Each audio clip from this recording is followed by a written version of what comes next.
Assalamualaikum warahmatullahi wabarakatuh. Teman-teman, selamat datang kembali di Warung Kopi Kripto Tarakan Vision FX. Sebelumnya saya ucapkan terima kasih pada teman-teman yang sampai hari ini masih setia menemani nongkrong sambil ngopi di Warung Kopi Kripto Tarakan Vision FX. Oke teman-teman, seperti biasa, sebelum kita berbicara tentang dunia kripto, mari hari ini kita berdoa bersama-sama memohon kepada Allah agar kita semua senantiasa diberikan nikmat berupa kesehatan dan juga diberikan keberkahan dalam setiap rezeki yang kita terima pada hari ini teman-teman.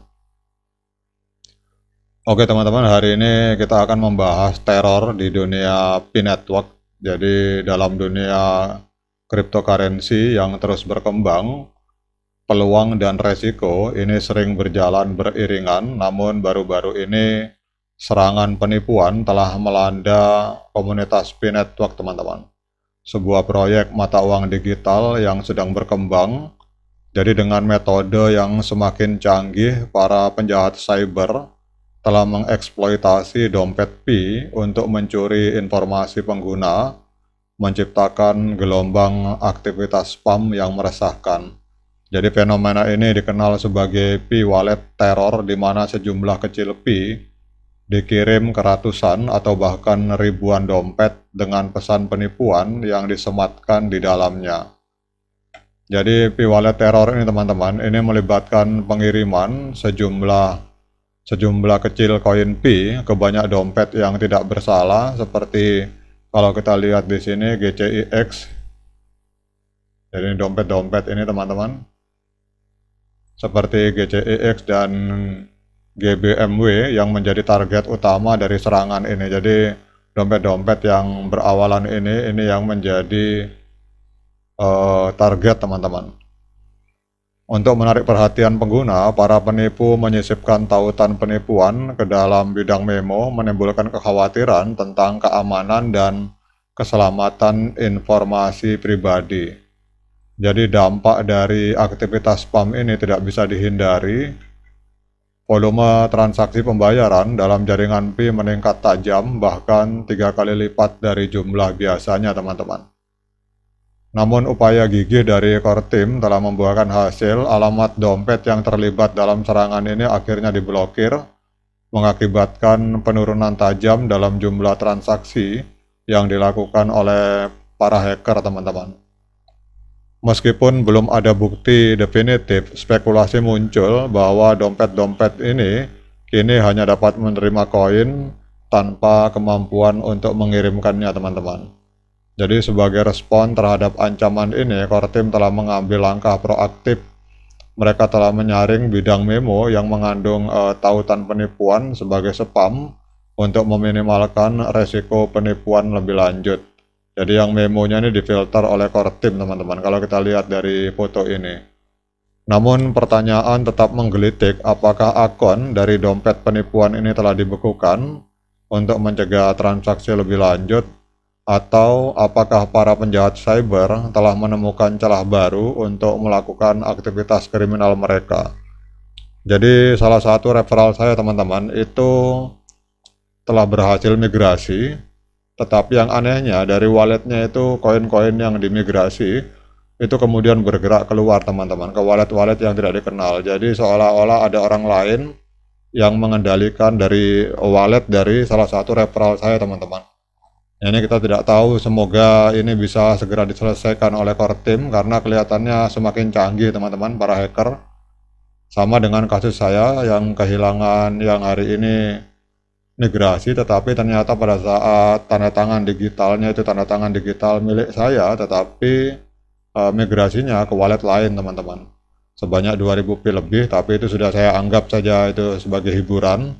Kemudian salah satu referral saya itu lebih canggih lagi teman-teman, itu dia tidak pernah mengikuti tautan apapun, tidak pernah masuk link phishing, berhasil migrasi, tetapi koinnya itu tahu-tahu bergerak keluar tanpa setahu dia teman-teman, dan itu mendarat di beberapa wallet yang kita tidak kenal, entah siapa pemiliknya. Dan ini kita berharap semoga core team bisa menyelesaikan kasus-kasus seperti ini. Jadi Kalau dalam kondisi seperti ini, misalkan P-Network mau ngotot open mainnet teman-teman, ini menurut saya adalah sebuah hal yang sangat beresiko, karena dalam mainnet tertutup saja masih rentan diserang oleh para hacker. Namun kalau misalkan dipaksa open mainnet, maka serangan akan lebih deras lagi teman-teman. Karena kalau mainnet terbuka, itu hampir semua celah akan kelihatan. Namun di satu sisi ada nilai positifnya menurut saya teman-teman. Artinya apa? Begitu banyak hacker yang sangat serius untuk melakukan pencurian atau pembobolan akun-akun dalam rangka mendapatkan koin Pi. Ini berarti menunjukkan bahwa koin Pi di masa depan itu harganya akan sangat mahal teman-teman. Sehingga para hacker hari ini bekerja keras. Ya, saya berdoa mudah-mudahan teman-teman tidak ada yang kena nasib seperti saya atau seperti referral saya teman-teman. Dan ternyata sama dengan kasus yang kemarin kita bahas di video TLTLK, itu juga mendadak walletnya terkunci, dan itu sampai hari ini saya lihat belum ada solusi teman-teman.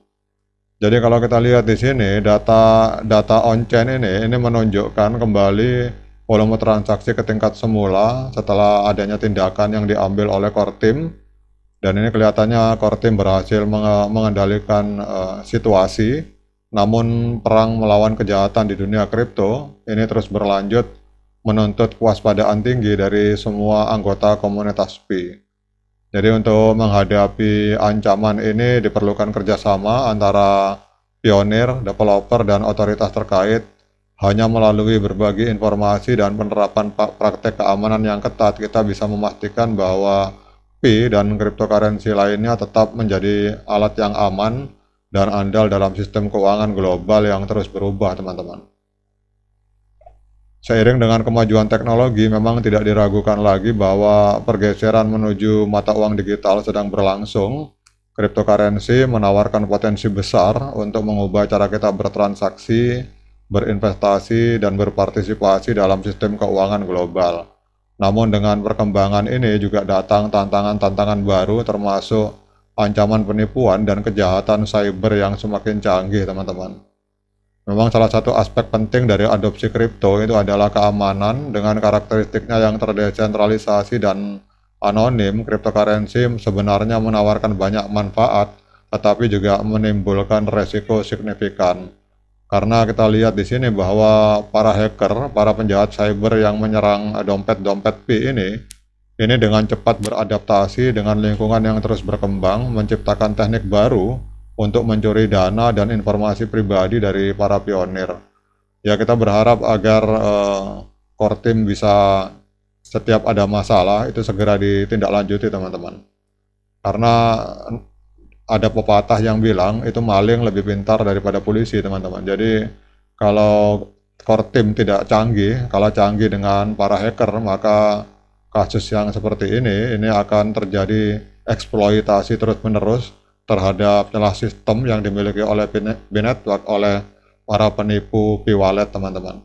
Oke teman-teman, demikian update informasi ini. Kita berdoa bersama-sama semoga core team bisa menyelesaikan kasus ini mumpung belum open mainnet teman-teman, karena kalau open mainnet kasus ini sampai rame, maka akan sangat memalukan bagi para developer, khususnya bagi Nicholas Kakalis dan kawan-kawan. Oke teman-teman, demikian update informasi ini. Tetap hati-hati, jaga Pi-Wallet Anda. Kita tidak tahu apa yang akan terjadi ke depan di wallet kita masing-masing. Namun yang penting kita berhati-hati. Kalau memang sudah kita berhati-hati tetap masih mengalami seperti apa yang saya alami dengan referral saya alami, ya kita syukuri saja teman-teman. Karena rezeki tidak akan tertukar. Kalau memang waktunya rezeki ya dapat. Kalau tidak dapat ya kita dapat dari lain teman-teman. Oke, demikian update informasi ini. Tetap semangat, klik petirnya, ignore the hater. Kemudian jangan lupa diseruput kopinya biar tidak pusing. Mumpung masih panas. Sekian dari saya. Assalamualaikum warahmatullahi wabarakatuh.